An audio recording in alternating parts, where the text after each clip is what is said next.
दा जोंनि गथ'फ्रा ओरैबायदि नस्थ' जाबाय। बर' बिजोंनि फरायसालि सासेबो फोरोंगिरि गैया।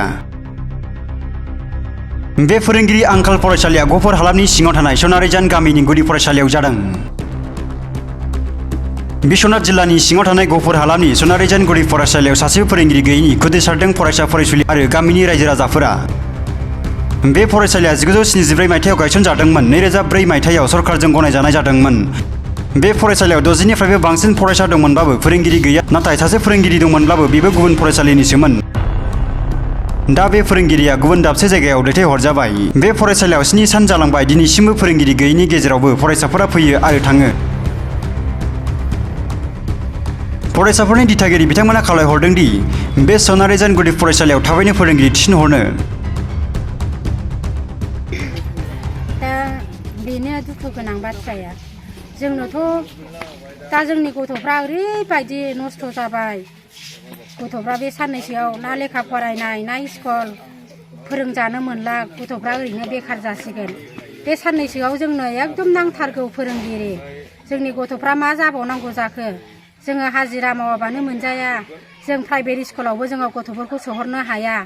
जों हाजिरा मावनानै संख्रि बानलु खरससो जानो ना जों सरकारि प्राइभेटआवसो जों गथ'फोरखौ सोनो।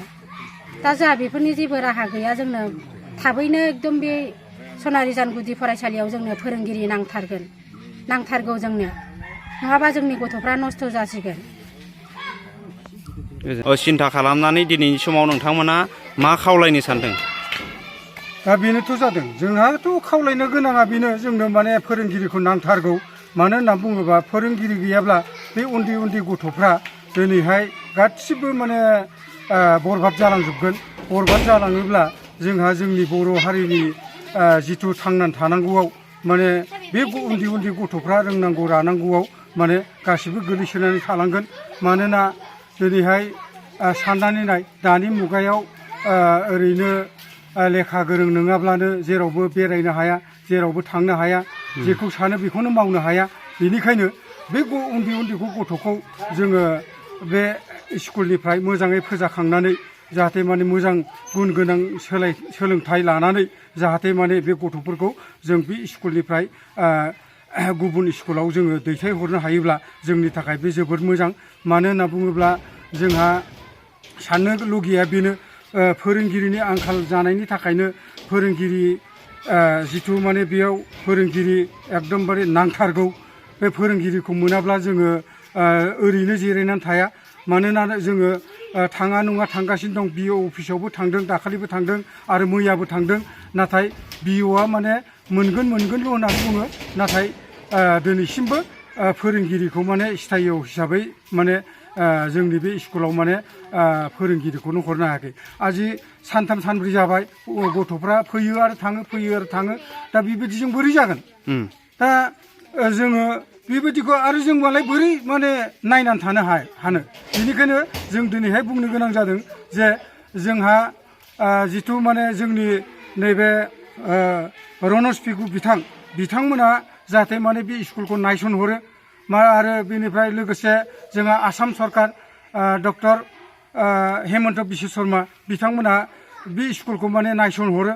मानोना जोंनि सनारिजान बे स्कुला दिनैसिम बेसेबांबा गोबावनिफ्राय माने मोजां सोलोंथाइनि थाखाय मोजां फोरोंगिरि जों मोननो हायाखै। मानो हरदोंब्लाबो बिदिनो साननै सानथामनि थाखाय हरो, 2-3 मासनि थाखाय हरनानै आरो ग्रोब माने बोखारनानै लाङो। बेयाव दिनैसिमबो स्थायी माने फोरोंगिरि जोङो मोननो हायाखै। दा बेखौनो आं बुंबाय, जाहाथे माने आं खावलायो माने आसाम सरकार आरो रनज पेगु बिथांमोना माने जोंनि बे फोरोंगिरिखौ जोंनि बे स्कुलखौ बा फरायसालिखौ माने नायसनगोन होननानै आं बिथांमोनखौ माने आङो गोब्राबै खावलाय। दा जोङो बेखौनो सिन्था खालामनो गोनां जादों, जिहेतु सरकारा जोंनो 2004 मायथाइयाव सरकारिकरन होदोंमोन स्कुलखौ। दा बिनि गेजेराव स्कुला बर्थमान मोजांबो जादोंमोन। नाथाय थाङै दा फोरोंगिरिनि बेलायाव जोबोद गोनो गोथो जानानै दङ। मानो होननानै बुङोबा बिदिनो मास मोननै मोनथामसो हरनोसै आरो ग्रोब ट्रेन्सफार खालामनोसै बेबायदि खालामगासिनो दङ दा बेखायनो आं खावलायदों जिहेतु सरकारखौ जिहेतु डक्टर हिमन्त बिश्व शर्मा बिथां लोगोसे डक्टर रनज पेगु बिथां शिक्षा मन्त्रि बिथांमोनखौ आं गले गले खावलायदों जिहेतु जोंनि बे सनारि जान गुदि फरायसालिनि जि फरायसालिनि जाहोन जाहाथे बेखौ थाबैनो बिथांमोना सुस्रांनानै हरो आरो गोदान फोरोंथाइ बा फोरोंगिरि सासे थि गायसननानै हरो आं बेखौनो बिथांमोननिसिम गुरै खावलायहरनाय जाबाय।